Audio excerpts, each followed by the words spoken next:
What's up, everybody? Andrew Mahone here with Tricky Jim at Full Grip Games. Just got back from the Knoxville Regional Championships where I was able to finish in the top 8 with my Pikarom deck. I just want to give a special thanks to everybody who cheered me on throughout the course of the weekend. It was an amazing time. I had a great experience all in all. I got 100 championship points towards my World's Invitation for the 2020 season.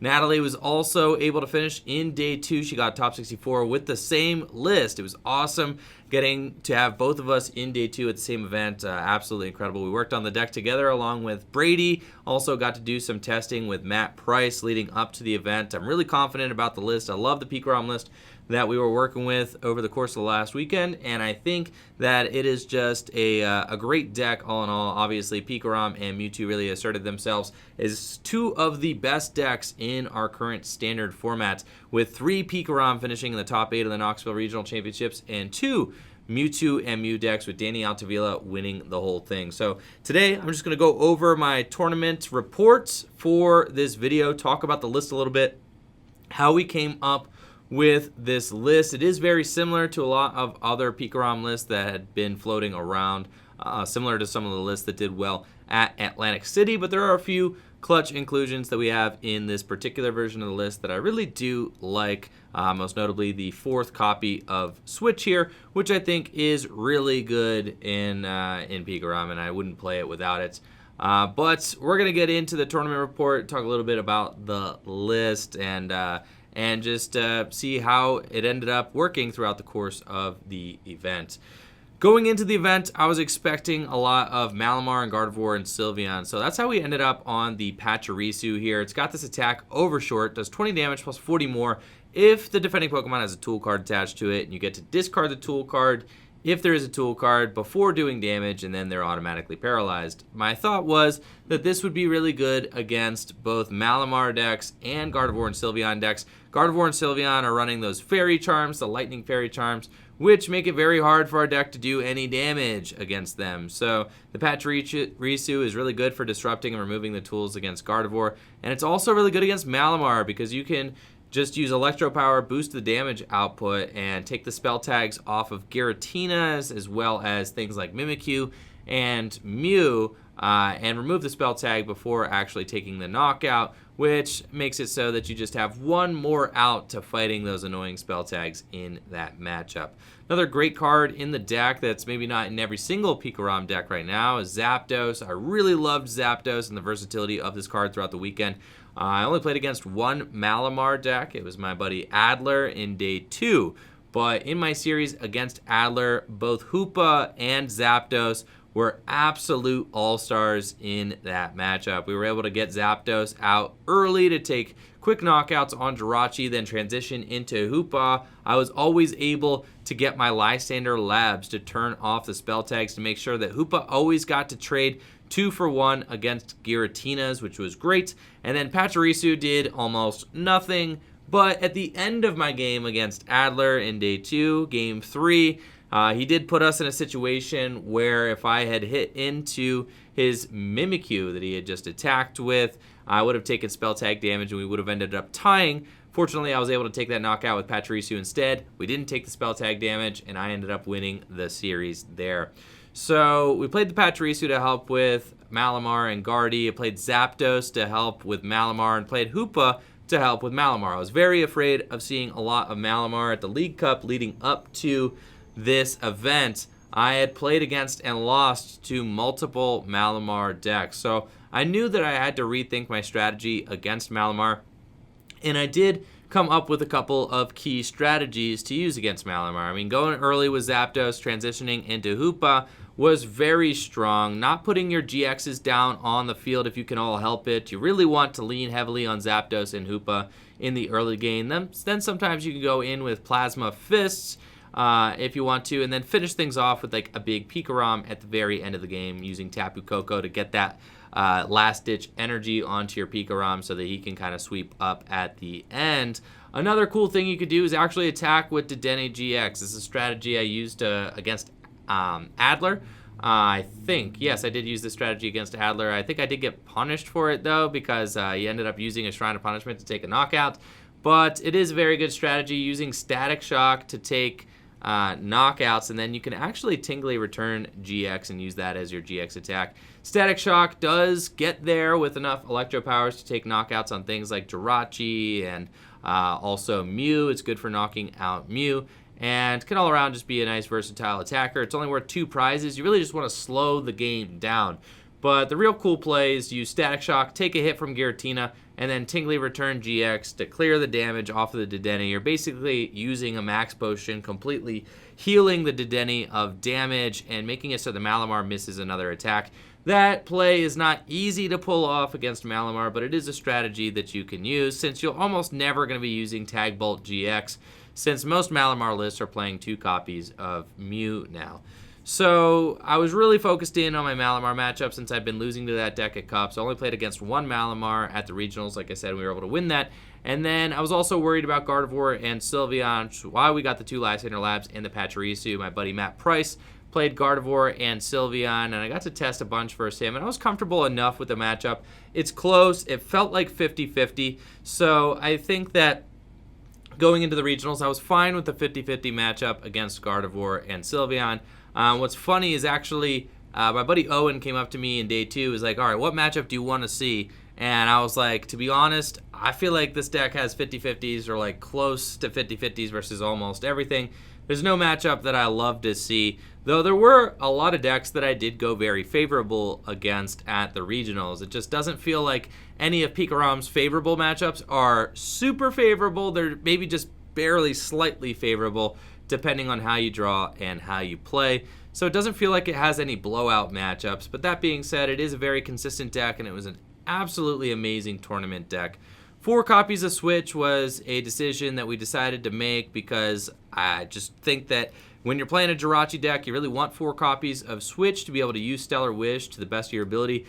Something that really cemented the 4th Switch in there was the fact that Pidgeotto decks were seeing a lot of hype and a lot of play. And the 4th copy of Switch really helps you get there versus Pidgeotto decks. I actually went 2-1 versus Pidgeotto on the weekend. Played against Pidgeotto 3 times, was able to beat it twice. So having that experience and the 4th Switch there against Pidgeotto really helped to have me see some success in that matchup throughout the course of the weekend. Brady was actually testing Pidgeotto quite a bit leading up to the Knoxville Regional Championships, and I tested against Brady for hours with him playing Pidgeotto, and all of that testing really did help me to figure out how to navigate that matchup. You really just want to get Pikarom and Zeraora into play versus Pidgeotto, and then maybe a Jirachi with an Escape Board, and you try to just full blitz to your Zeraora, keep your energy in play, save your switches in the deck. Eventually they'll remove your hand, and you really want to just be able to find your switches at the end of the game and use a full voltage GX to bring your energy back into play once they use their Articuno GX. I was able to get there twice versus Pidgey. My one Pidgey loss was to Grant Manley. He played that deck very well in day 2. So we had considered our Pidgey matchup. The 4th Switch was very, very good in the Pidgey matchup, but it was also good versus everything. It was very good in the mirror. I also went, let's see, I played against 4 Pikarom mirrors. Over the course of the weekend, I lost to 1 and won 3. So the Pikarom mirror went really well for me over the course of the weekend, and having the 4 Switch really was essential in the Pikarom mirror, so that at any point, if you were to get tandem shocked by a Raichu, you always had a way out of it. And it also just generally helps with the consistency of the deck, being able to do things like retreat for free with Zeraora back into a Jirachi and Stellar Wish. If you're ever trying to complete a combo, like find that second custom catcher, find that energy switch, find that Thunder Mountain Prism Star, you could always just retreat into Jirachi, and a switch card basically says, you know, I get to use my Stellar Wish for free this turn, and you always want to have Stellar Wishes. You always want to be using Stellar Wish. You always want a switch, because you might just full blitz, right, and then you have 1 custom catcher in your hand or something like that, and you can retreat into Jirachi, Stellar Wish. If you got a switch, you might find the second custom catcher, play the switch, and then use double custom catcher to take a key knockout that you need to take. So the 4th Switch was really, really amazing. Concession that we made is only 2 copies of Reset Stamp. Some of us are playing 3 copies of Reset Stamp. 2 Reset Stamp was fine. There was a couple situations where I didn't have it when I needed it, but all in all, I was able to use Volkner to make sure I fished out the Reset Stamp at the most important time that I needed to. We also didn't play the Mew from Unbroken Bonds, and I had a really tough time against Mewbox over the course of the weekend. Mewtwo and Mew Tag Team GX. Those were 2 of my losses. I only lost 4 times over the course of the weekend, including my top 8 match, and a couple of my losses were to Mewbox. 2 of my 4 losses over the course of the weekend, including my top 8 match, were to Mewbox. And one of the main things that makes that so tough, one of the main aspects that makes that matchup so tough is not having any bench protection against the Venom shot, right? So at the end of the game, they can just build up 2 Mewtwo and Mews, and ensure that they're going to have a knockout on your bench to Dedenne-GX with a Venom shot. And they kind of create this checkmate scenario, especially if you're not playing any copies of Power Plants, which we were not playing because I was not expecting to see any Nagquag or Keldeo decks, which is kind of ironic because round 1, I played against a quad Keldeo deck. So I'm going to run through my matchups real quick, talk about some of the tournament experience and what happened during my games and certain things that came up and what I think about specific matchups along the way.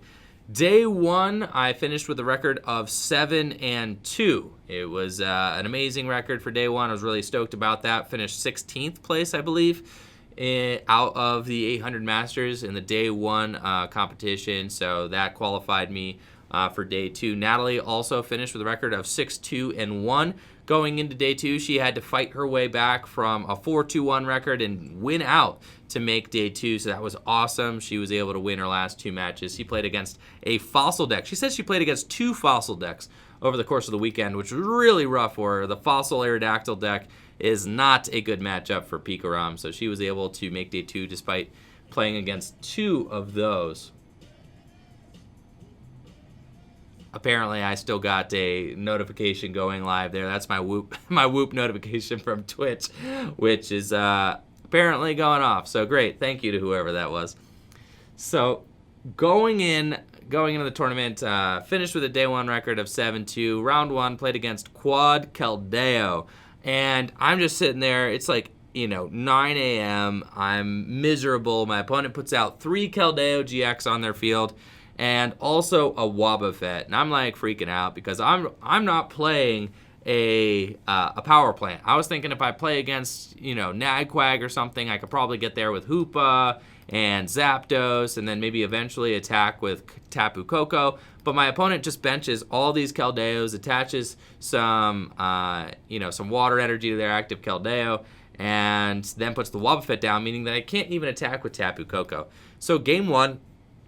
I try to gust out his Wobbuffet and KO it with Zapdos. I do that, but then he immediately, he has the 3 energy that he's manually attached to his Keldeo and knocks out my Zapdos, and I'm like, this is actually completely wrong. I can't win if I do it this way. So I scoop up game 1 real quick, and I go first game 2, and I start building my hand for a big Zapdos play. And when he gets 2 energy onto his Keldeo, I'm able to go triple Electro Power and knock out his energy Keldeo with my Zapdos. And Zapdos is able to pretty much clean up the rest of the match.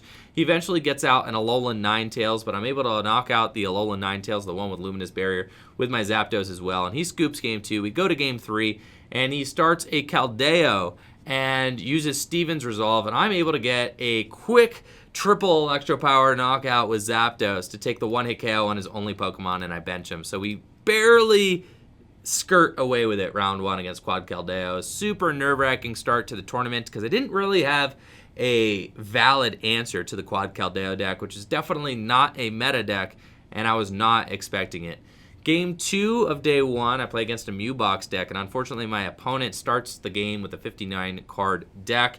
The judges actually find one of his cards. His previous opponent had accidentally taken one of his Cherish Ball. I guess they were both using black sleeves. And my opponent gets a game 1 loss because of it. So he starts off in game 2, goes first, and absolutely destroys me. In game 3, I get very lucky because my opponent didn't draw very much, and I was able to take the win versus the Mewbox deck. That was the only win I would get against Mewbox for the rest of the events. Round 3, I played a Pikarom mirror and just got absolutely demoralized. It was really frustrating because, I felt like I had, kind of just cheated death on my first 2 rounds. I was like, wow, that Mewbox, that was way too close. But, we got there. Quad Keldeo, that was way too close, but we got there. going against Pikarom, my first Pikarom mirror of the day, and losing. I was like, is this a sign of things to come? Is the Pikarom mirror just going to be this bad, all day? So 2-1, we lose to Pikarom. There's not much to note about it. It was just a close series, and my opponent ended up getting the cards that he needed to win it in Game 3.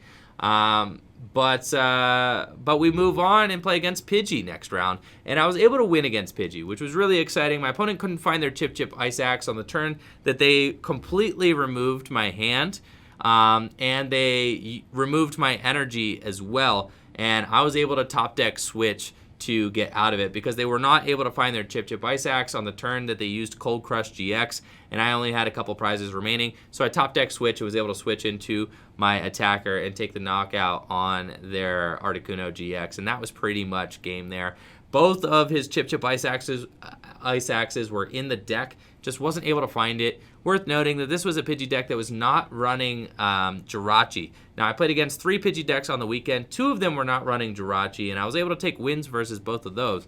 But Grant Manley, with his Jirachi version of Pidgeotto, was easily the most challenging version of Pidgey that I played against on the weekend.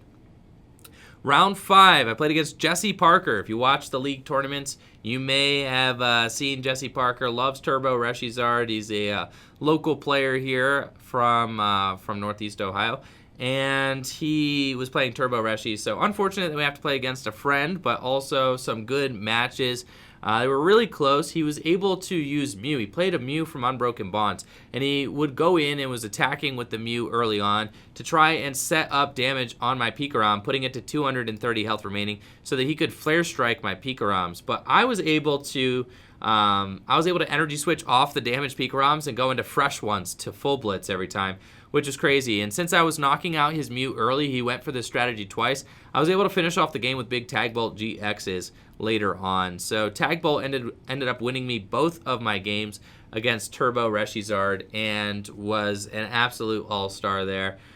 So we beat Jesse and then moved on and had to play Brady in round 6. So Jesse and Brady back-to-back. It felt like I was playing at one of our league tournaments here at Full Grip Games. Both local players. Brady, one of my testing partners, and we were playing a 59-card mirror. I mean, he played, instead of playing the Zapdos, he decided to play a Power Plant instead. Brady finished with a record of 6-3, so he did very well for himself as well, finishing in the top 128 players. Brady and I are queuing up. He gets the turn 1 full blitz against me, but still was unable to win. And we just had a close series, really back and forth. It came down to some crazy Raichu paralyzing plays and just like hoping that, he didn't have the switch. He didn't have the switch, and we were able to win from there in our final game.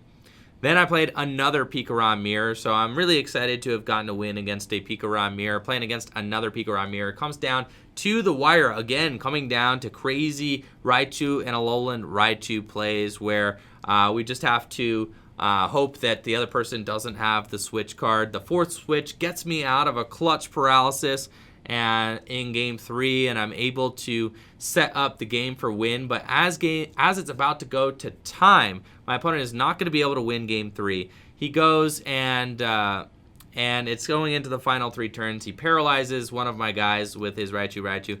My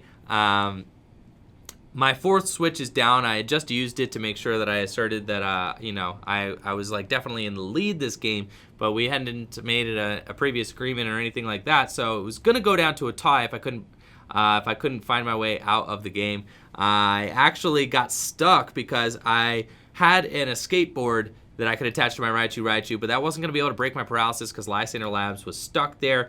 So I just have to pass. He finishes off my Raichu on the next turn, and I'm the final turn of time, but I have 2 prizes remaining, but he has to promote a Dedenne off of his Lightning Ride GX that he used on a damaged Raichu himself, and I top deck Energy Switch to get there with Zeraora. I had 1 Lightning on my Zeraora. We do Energy Switch onto Zeraora, attach Lightning from hand, and was able to take the final knockout with Plasma Fist. So that was a really exciting finale to that mirror as well. It was turn 3 of time, and I got the final 2 prizes I needed on the turn 3 of time. So at this point, I had won 2 Pikarom mirrors out of my 3, and I'm feeling a little bit more confident about it.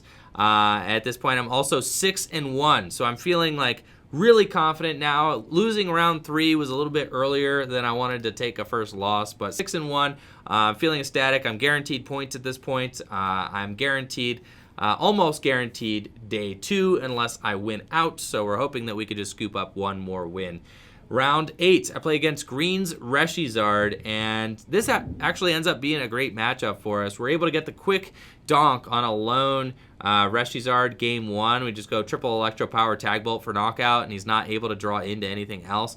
Game 2, we just end up taking it with a Tag Bolt later in the game, damaging multiple Charizards at the same time, and he's not able to heal them, and I'm able to take up another quick win. My opponent did play Shrine of Punishment. I played against another Reshizard who did not play Shrine but played the Fighting Dojo, so I got to see both strategies of the Reshizard deck there. But Reshizard was probably what felt like, the Greens Reshizard felt like my only favorable matchup on the weekend. I was able to beat both of the Greens Reshizard decks that I played against, and it felt like they really didn't have much of an answer if I was able to set up a Jirachi with the Escape Board on it, because if they stamped me, I was usually able to draw out of it with Jirachi and really keep the pressure going. So it felt like they were just playing a slower deck, and the lock didn't really work that well. The Power Plant lock doesn't work as great when you are playing Jirachi with the Escape Board. So that was great. And then going into my final round of day 1, I'm going in at 7-1. I'm feeling good. I'm really looking forward to trying to pick up an 8th win. If I could go into day 2 at 8-1, that would be incredible. Getting, 24 match points, right? Knowing that I probably need 34 match points in order to make day 2, or in order to make top 8. I'm really stoked about it. I play against Jimmy Pendarvis, who's also sponsored by Full Grip Games. So me and Jimmy there at the top tables at the end of the day. Really exciting. Jimmy's a good friend of mine. We go way back. He is playing Mew Box and absolutely gives me the hands. He's got like the hottest draws ever. Really just slayed me that round, and it wasn't even close. But it was all good, well and fun. A pleasure playing Jimmy as always. So he moved on to a stellar 8-0-2 record, and I dropped to a 7-2. Still stoked about it though. 21 match points is great. Going into day 2, I was 16th place, like I said, heading into day 2. But the thing is, that's a little bit misleading. 16th place at 7-2, 21 match points. I think probably 4th place through like 13th place was people with 22 match points, people that were 7-1-1. So even though I was 16th place, I was really jockeying for position and right up there towards like what was the top end of people with points, gearing up for top 8. Day 2 would have 6 Swiss rounds that we had to play, and doing the math, I knew that I would have to hit 34 match points to have a chance at making top 8, coming from 21 match points for day 1. I knew I would have to go 4-1-1, right, in order to square up top 8, or at least have a chance at top 8. There was a potential bubble at 34 match points, but 33 match points ended up getting into top 8, so 34 was totally safe. So I knew I had to go at least 4-1-1. Can't really afford to lose at all day 2. And I get paired against another Pikarom matchups. John Ang, a player who I used to actually see quite often when I lived in Maryland. John Ang, pretty successful player himself, finished as a finalist at this regional championship. John had a pretty interesting Pikarom list. He only had 3 copies of Switch. He also did have the Mew from Unbroken Bonds, and he had a Farfetch'd as well, and only 3 copies of Electro Power. It went to game 3. It was very close, and something interesting that came up in our mirror match was it's the play where like he would go first, right? So in game 3, he went first. He attached the Lightning Energy to his active Pikarom. He radared for a Dedenne and a Raichu-Raichu. He put the Raichu-Raichu on the bench, and he passed, right? He didn't play the Dedenne. Now, that tells me that he's got the Thunder Mountain Prism Star in his hand, because it's the only time you really hold, unless you've got, like, double Custom Catch or Electro Power. That's the only other time you might hold a hand, right? But I think that the Thunder Mountain Prism Star is probably the most likely card that he has in his hand, since he didn't play the Dedenne. So we're like joking about it in game 3. I'm like, dude, I bet you got the Thunder Mountain Prism Star in your hand. I'm going to stamp you turn 1. And sure enough, I end up playing my hand out, and I stamp him turn 1. And he did have the Thunder Mountain Prism Star in his hand, because I asked him after I stamped. I'm like, you had it, didn't you? He's like, of course I had it. Yeah. So I stamp him out of the Thunder Mountain Prism Star and into a horrible hand turn 1, where he's not able to get the turn 2 full blitz, right? So he just has to pass with a Pikarom in the active with 2 lightning energies on it, and I'm feeling great. I'm like, all right, I got a Volkner in my hand. I can go get the turn 2 full blitz now, and I will put myself like way ahead in this mirror match. So I go Volkner for Stadium Nav to try and get my Thunder Mountain Prism Star, and it fails. I can't use Dedenne because he put a power plant into play, and I'm stuck. So we're both just stuck, and I have a Pikarom with 2 energy on it. He's got a Pikarom with 2 energy on it. And then finally he manually attaches, gets the full blitz, and I manually attach and get mine as well. But John had such a weird hand that I stamped him into. He had to get rid of all of his custom catchers. And that's such a huge disadvantage in the mirror match, me knowing that you're not going to be able to gust this entire game. It allowed me to build up some Pokemon on the bench to take knockouts. I knew that my Raichu was never going to be under fire. I was able to full blitz into a Pikarom, finish it off with Zapdos, and just say, okay, well, now you have to hit into the Zapdos, something that you never want to do in the mirror match. So him having to get rid of all of his custom catchers definitely gave me an advantageous position there, and I was able to take that game 1 of day 2, moving on to an 8-2 record. Round 2 of day 2, I played against Pidgey. It went well again. It was a no Jirachi version of Pidgeotto, and was able to really scrape it out. Got very close. This was a crazy one because my opponent just set up very well game 1, and I scooped game 1 about 5 or 6 minutes in. I only took like a turn or 2, and he hit some clutch crushing hammers, and I prized my Tapu Koko Prism Star. So I scooped game 1 almost instantly against the Pidgeotto player, and then I actually donked a Pidgey turn game 2 because he started lone Pidgey, used Tate and Liza, he didn't have the Elms, and I was able to get a turn 1 attack on his Pidgeotto. Or a quick, I should say, turn 2 attack on his Pidgeotto since I went first that game. With actually a Dedenne. Dedenne finished it off since the Pidgey is weak to lightning.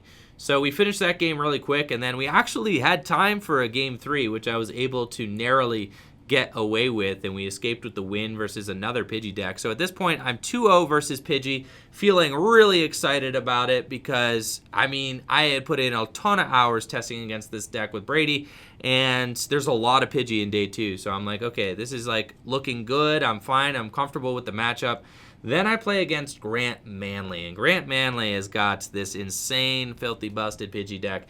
He is playing the same list, I think 1 card different from the list that he played the previous weekend or the previous regional at Atlantic City to get 2nd place at. So I know Grant knows this deck probably better than anybody in the room, and he played it that way as well. The Jirachis were insane. He always had the chip when he needed it. He always had the hand removal when he needed it. He always had everything he needed when he needed it, and he hit some very clutch crushing hammers as well. So Grant took the series. Actually, we finished 2 games, and he was able to win both of them. Not finish both games, but we got to a point where I knew I couldn't win because he had removed all my energy in both games, and I ended up scooping both of them to him. So Grant got there, and that's my 1 loss. That is in round 9, 10, 11, 12. Round 12, I dropped to a record of, I ended 7-2, 8-2, 9-2.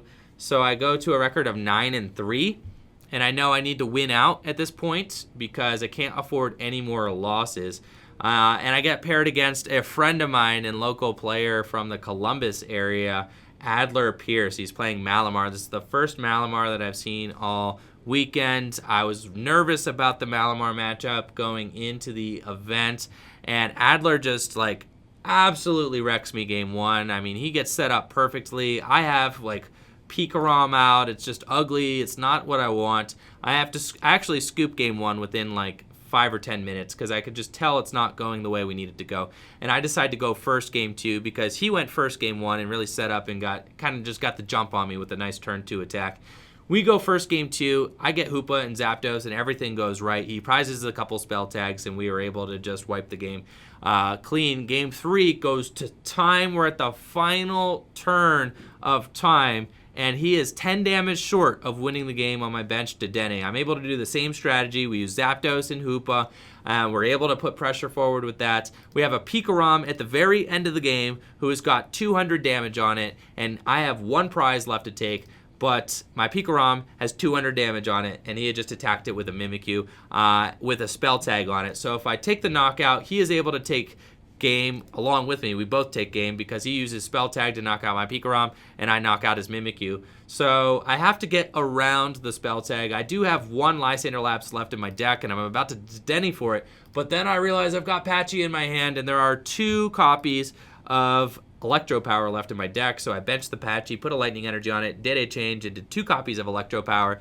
and we take the knockout on the Mimikyu with Patchy for game, remove the Spell Tag, and it's the only thing Pachirisu did for me all weekend. So really cool to get that win. I have a win and in at this point, hopefully, right? Because I move on to 10 wins and 3 losses, 30 match points. I'm like, all right, if I can win my next one, get to 33 match points, I can tie my last round, get to 34, and have a good shot of making top 8. And I get paired against Green's Reshizard.